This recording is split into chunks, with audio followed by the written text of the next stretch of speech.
नमस्कार, मैं रोहन गिरी आप सबका स्वागत करता हूं विश्व संवाद केंद्र मध्य प्रदेश पर। आज हम एक ऐसे विषय पर चर्चा करने वाले हैं जो आपके घर के टूथपेस्ट से लेकर के आपके बच्चे के ग्लोबल कंपनियों में काम करने को लेकर के जो एक जिद है, उन सारे विषयों को हम यहाँ पर कवर करने वाले हैं। ये आज का जो विषय है हमारा स्वदेशी बनाम ग्लोबल मार्केट फोर्सेस। और इस ग्लोबल मार्केट फोर्सेस और स्वदेशी के इस पूरे अभियान को समझने के लिए हमारे साथ चर्चा करने के लिए आज श्री कश्मीरी लाल जी हमारे साथ में हैं, जो स्वदेशी जागरण मंच के अखिल भारतीय संगठक है।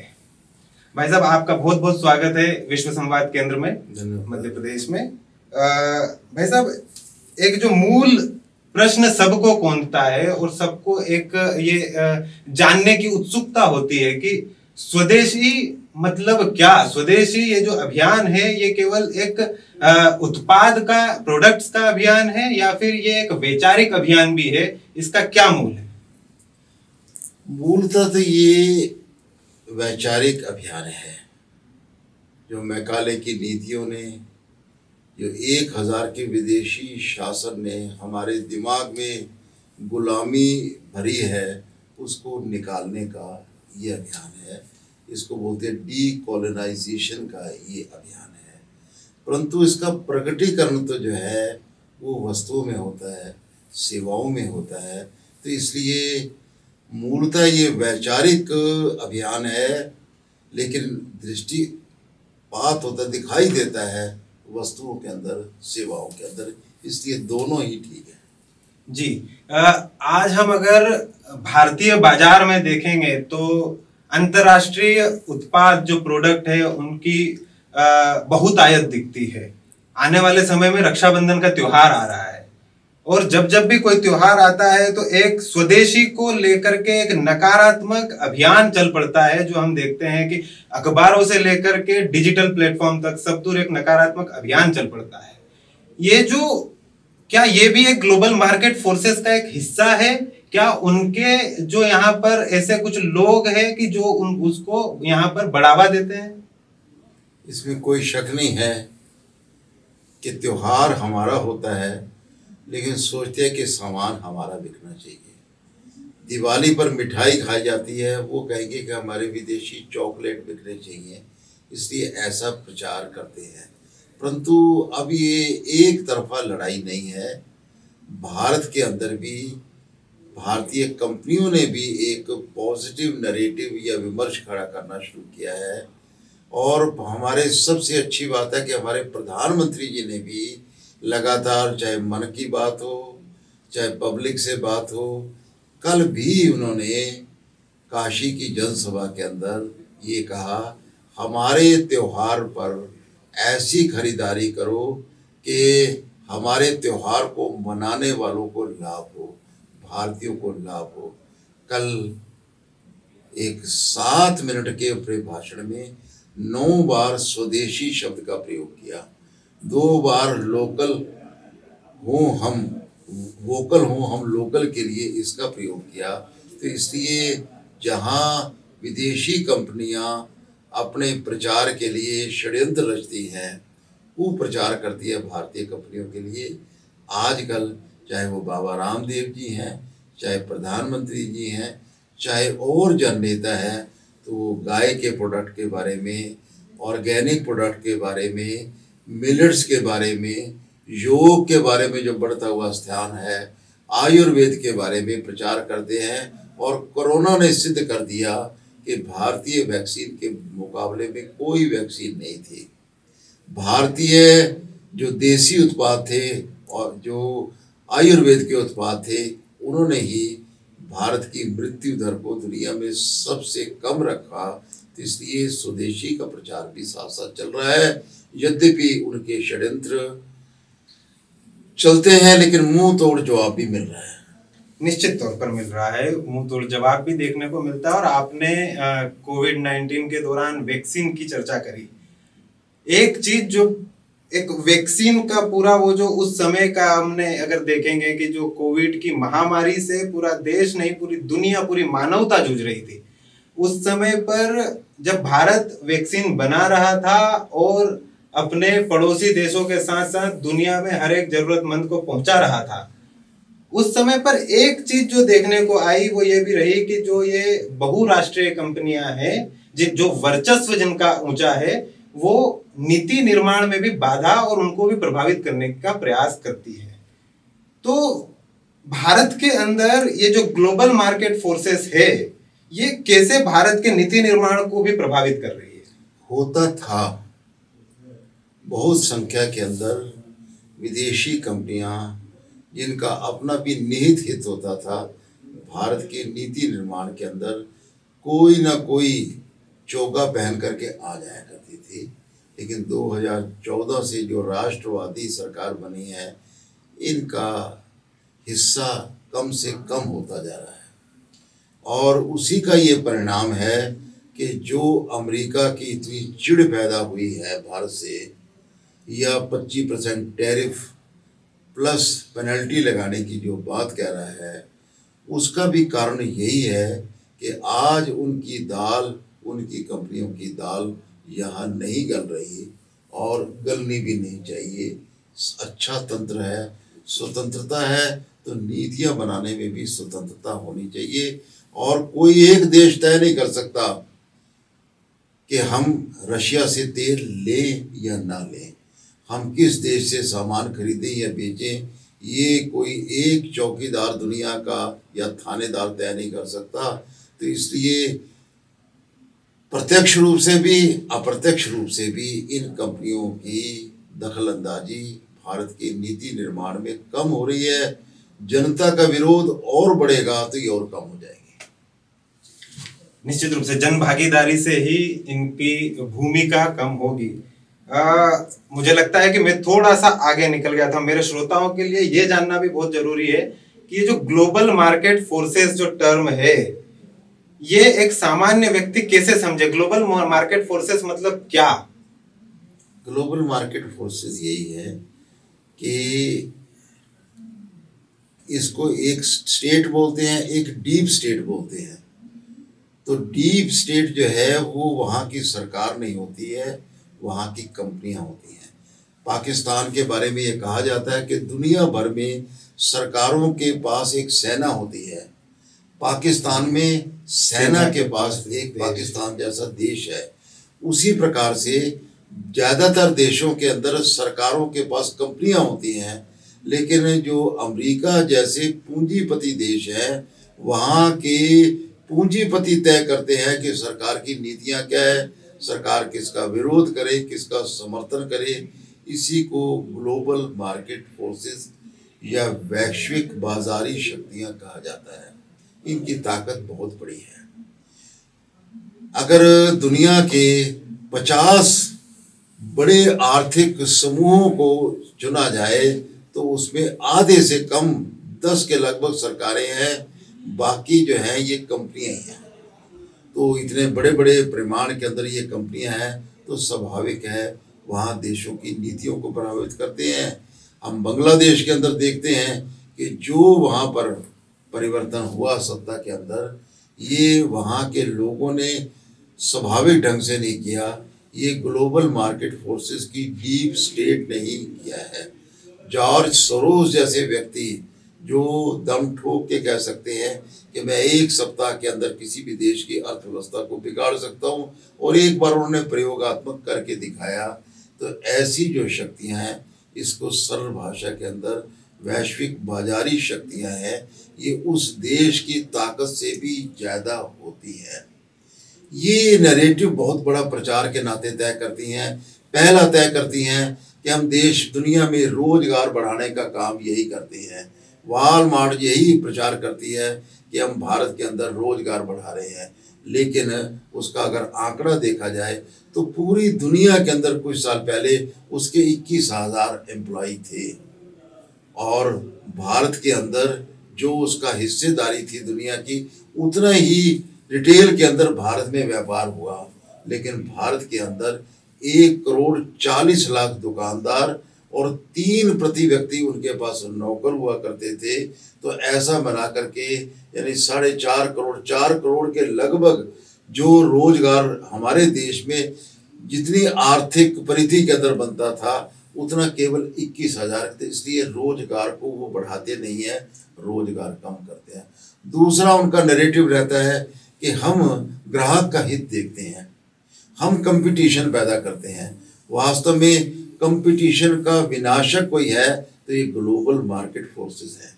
सबसे पहले ये कार्टेल बना करके, अपने समूह बना करके लोगों के हित को समाप्त करते हैं और मन चाहे रेट बढ़ाते हैं। शुरू के अंदर डीप पॉकेट यानी बड़ी पॉकेट के कारण से सस्ता सामान कुछ बेचती हैं, उसके बाद बहुत महंगा ये कह देती हैं। पूरे देश के अंदर ये रहा है। उसी प्रकार से पेटेंट लेने के अंदर भी इनकी गड़बड़ी रहती है। एक ग्लीवेक नाम की दवाई जो फ्रांस की कंपनी, बड़ी कंपनी बनाती थी, उसका रेट 1,65,000 एक साल का हुआ करते थे। भारत की कंपनियों ने चैलेंज किया और स्वदेशी जागरण मंच जैसे संगठनों ने जिस नियम में इंडियन पेटेंट एक्ट में जिसको 3D बोलते हैं, उसके कारण क्या कहा गया कि कोई विदेशी कंपनी या स्वदेशी कंपनी दोबारा पेटेंट लेना हो तो मूलभूत परिवर्तन होना चाहिए। कॉस्मेटिक चेंजेस के कारण से उसको दोबारा पेटेंट नहीं मिलेगा, उसके अंतर्गत उनको पेटेंट नहीं मिला। वही दवाई जो 1,65,000 की होती थी 5,500 रुपये में लोगों को उपलब्ध होने लगी। इसलिए ये बहुत कुरूप चेहरा है। जॉनसन के खिलाफ कितने ही कैंसर पैदा करने की बीमारियां करने के पाउडर से होती हैं, उनको फाइन भी भरना पड़ा है। तो प्रचार से अपना कुरूप चेहरा ये छुपाती हैं, जो हम जैसे संगठनों को और आप जैसे निष्पक्ष मीडिया को प्रचारित करने की आवश्यकता है। एक चीज जो मैं जानना चाहता हूँ, आपने जॉर्ज सोरोस का नाम लिया, आपने जॉनसन एंड जॉनसन की चालों का बताया, लेकिन यहाँ पर यह जानना आवश्यक है कि इनके नैरेटिव को भारत के अंदर कौन फैला रहा है। आज आप उनको एक्सपोज भी कीजिए और आज आप उनकी मोडस ऑपरेंडी को भी समझा दीजिए हमारे श्रोताओं को। ऐसा है कि भारत के लोगों को ये समझना कोई मुश्किल नहीं है कि जब जॉर्ज क्लाइव ने भारत पर हमला किया था और जीता था, उस समय भी बोला था कि मेरे पास तो कुछ हजार सैनिक है, ये बाकी सारी सेना तो भारत की थी। तो अंग्रेजों की सेना भारत की होती थी। अंग्रेजों की तरफदारी करने वाला, प्रचार करने वाले राय साहब भी भारत में होते थे। भगत सिंह के खिलाफ गवाही देने वाले वकील भी भारत के होते थे और जो गवाह होते थे वो भी भारत के हैं। तो हमेशा से ही काली भेड़ें भारत में रही हैं। अब रहा कि यहाँ अब कौन है, तो इसको कोई नाम लेने की जरूरत नहीं है। आप पार्लियामेंट की स्पीच सुने तो आपको पता लग जाएगा कि कौन भारत के पक्ष में बोल रहा है और कौन पाकिस्तान की तरफदारी कर रहा है, कौन अमेरिका की तरफदारी कर रहा है, कौन चाइना की चाटुकारिता कर रहा है। तो इसलिए भारत के लोग समझते भी हैं और चुनाव के समय उनको अच्छा उत्तर भी देते हैं। परंतु मीडिया के अंदर जो छुपे हुए भेड़िए हैं उनको ज़रूर आगे करना चाहिए। जहाँ एक तरफ विश्व संवाद केंद्र जैसे राष्ट्रवादी संगठन दूध का दूध और पानी का पानी बताने की कोशिश करते हैं, लेकिन ऐसा भी बहुत मीडिया है जो छल फरेब करके झूठी खबरें देता है। तो वो हम लोग देख भी रहे हैं, धीरे धीरे लोग भी उनका बहिष्कार करते जा रहे हैं। तो इसलिए पुराना गाना था कि संभल के रहना अपने घर में छुपे हुए गद्दारों से, तो आज उस गाने की बहुत बड़ी अहमियत है। आज इस समय जब एक तरफ चाइना आंखें दिखा रहा है और उसका पिछलग्गू पाकिस्तान देखता है, इधर बांग्लादेश परेशान करने की कोशिश करता है, उसके पीछे अमेरिका है, तो ये आज़ादी की लड़ाई जैसे ही लड़ाई है। लेकिन अभी राष्ट्रवादी मीडिया की भी पहुंच बड़ी बढ़ रही है, राष्ट्रवादी लोगों की पहुंच बढ़ रही है और हमारी युवा शक्ति जो खड़ी हो रही है विदेशों से देख करके, और भारत में बाहर गए थे लेकिन उनका ब्रेन ड्रेन नहीं हुआ, गेन हो रहा है, वो शक्ति बढ़ रही है। अब इस प्रकार की चालें उनकी चलने वाली नहीं है और पहचानना भी आसान हो गया। जी, हो सकता है कि लोग देश की लोकसभा संसद से भी वहाँ की डिबेट को देखकर पता चल जाएगा कि कौन किस पक्ष में और किस तरफ किस ओर झुकाव है। और इसके लिए एक जो गृह मंत्रालय की फॉरेन फंडिंग को लेकर, एनजीओ को लेकर के एक बड़ी सूची उन्होंने जारी की और उसमें कई सालों के ऊपर प्रतिबंध भी लगाए हैं फॉरेन फंडिंग को लेकर के, वो भी देखी जा सकती है, जिसके अंदर विस्तार से अगर नाम और उनकी संस्थाओं को भी जानना है तो वो उसमें मिल सकता है। एक जो बड़ा खेल जो ग्लोबल कंपनी और जो ग्लोबल इंडस्ट्री और ऐसे इंडस्ट्रियलिस्ट करते हैं वो होता है सीएसआर का खेल। सीएसआर असल में वो ये कह कर देते हैं कि हम विकास करने के लिए या फिर वहां पर जो जरूरी आवश्यकता है उनकी पूर्ति करने के लिए हम दे रहे हैं, लेकिन क्या ये सच में विकास है या फिर हमारे व्यक्ति, उनकी मानसिकता, उनके मन, इन सबको नियंत्रण करने का एक खेल है? आपने बहुत अच्छा शब्द इस्तेमाल किया है। पहले भी नीति चलती थी कि पैसा फेंको तमाशा देखो, आज भी वही है, उसको CSR दो और अपना तमाशा देखो, बात वही है। और इस प्रकार के प्रयोग चलते रहते हैं। पर आजकल जैसे सरकार ने बहुत कसावट की है और विदेशी पैसे पर पलने वाले NGOs को, जैसा आपने कहा है, काफ़ी बड़ा दंडित किया है, उसके बाद कानूनों के अंदर सख्ती की है, तो इनकी मात्रा काफ़ी कम होती जा रही है। लेकिन क्योंकि मीडिया में इनडायरेक्ट रूप से बहुत बड़ा प्रभाव इनका है, तो उस नाते से कुछ है। लेकिन इतना भी अच्छा है कि राष्ट्रवादी संस्थाएं भी बहुत बढ़ रही हैं। और क्योंकि ये संघ का शताब्दी वर्ष है और संघ ने एक बहुत अनूठी पहल की है कि हम अपना महिमा मंडन नहीं करेंगे, घर घर जा कर के देश की समस्याएं क्या है, उनके लिए हम क्या प्रयास कर रहे हैं, सज्जन शक्ति को हमारे साथ लगो, आपके पास टीम है तो हम अच्छा आइडिया देते हैं, आपके पास अच्छा आइडिया है तो हम आपको टीम देते हैं। ये जो प्रयास चल रहे हैं, ये मुझे लगता है कि, और जो पंच परिवर्तन की बात की है, इससे एक बहुत बड़ा परिवर्तन होने वाला है और सकारात्मक परिवर्तन ये आगे बढ़ने वाला है। शताब्दी वर्ष पूरे होते होते आज़ादी का एक बहुत बड़ा परिवर्तन दिखाई देगा। इसी बीच में थोड़ा सा मैं आपसे ये भी कहना चाहूँगा कि जो सिंदूर ऑपरेशन के बाद एक ऑपरेशन स्वदेशी भी देश में चलाया है और उस ऑपरेशन स्वदेशी का नाम है स्वदेशी सुरक्षा एवं स्वावलंबन अभियान। इसके अंतर्गत हम घर घर जा कर के पर्चे दे रहे हैं, सूचियां दे रहे हैं, कौन सा सामान विदेशी है, कौन सा स्वदेशी है। अनजाने में सीता ही सोने का हिरण देख करके मोहित नहीं हुई थी। आज भी गृहिणियां जो व्हील को देख के समझती हैं कि ये अशोक का चक्र है, ये भारतीय होगा, जबकि वो विदेशी कंपनी है। हिंदुस्तान लीवर को देख के कहती है तो हिंदुस्तान की है, पर वो यूनिलीवर का हिस्सा है। ये जो ऋण इस्तेमाल कर रहे हैं ये बाहर का है। उसको लगता है कि टाटा का छोटा भाई बाटा है, तो इसलिए वो बाटा का इस्तेमाल कर लेती हैं। इसीलिए काफ़ी सारे आम प्रयोग की, जिसको ज़ीरो टेक्नोलॉजी की चीज़ें होती हैं, वो विदेशी कंपनियों की भारत इस्तेमाल कर रहे हैं।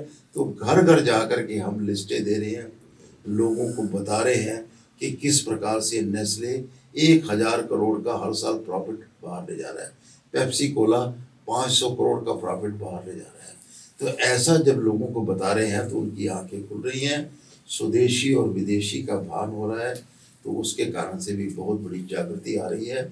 और मीडिया से भी हम प्रार्थना करते हैं कि इस किस्म के कार्यक्रमों को और दिखाएंगे, तो जिसके लिए भगत सिंह, राजगुरु, सुखदेव ने अपना बलिदान दिया है, वो आज़ादी के 100 साल पूरे होते होते वो सपना साकार होता दिखाई देगा। इतना हम भी आपसे अपेक्षा करते हैं। जी, बहुत बहुत धन्यवाद कश्मीरी लाल जी। आप एक सार्थक संवाद आपके साथ हुआ और मुझे लगता है कि इस संवाद से एक जो ग्लोबल मार्केट फोर्सेस को लेकर के जो एक भ्रांतियां हैं वो निश्चित रूप से खत्म होने या कम होने में कारगर साबित होगी। आज अब हमें तय करना है, आने वाले समय में हम त्योहारों में जा रहे हैं और हमारा देश त्योहारों का देश है, तो ऐसे में हमें तय करना है कि विदेश के सस्ते और देश के सच्चे में से क्या हमें तय करें, हमें क्या लेना है। इस चर्चा से निश्चित रूप से आप इस निर्णय पर जरूर पहुंचेंगे। और आज यही कहना चाहूंगा कि यह विषय इतना छोटा नहीं है कि इस 10-15 मिनट 20 मिनट के पॉडकास्ट में खत्म हो जाए। हम चाहते हैं कि आगे भी आपका समय मिले और इसको लेकर के और भी क्या हम ये जो भ्रांतियां हैं, ऐसी संस्थाएं हैं, ऐसे व्यक्ति हैं, उन सब के बारे में चर्चा करें और हमारे समाज को, हमारे श्रोताओं को लाभान्वित करेंगे, उनको एक जागरूक करेंगे। मैं विश्व संवाद केंद्र का बहुत धन्यवादी हूँ, आपका भी धन्यवादी हूँ कि आपने इतने अच्छे प्रश्नों के माध्यम से श्रोताओं तक हमारी बात पहुँचाई है। अगली बार मेरा मिलना होगा या मेरे जैसे बहुत हैं उनका मिलना होगा, लेकिन ये संदेश आपके माध्यम से जाता जा रहा है और गया है, इसके लिए बहुत बहुत धन्यवाद। बहुत बहुत धन्यवाद। आप बने रहिए चर्चाओं के लिए, संवाद के लिए विश्व संवाद केंद्र के साथ।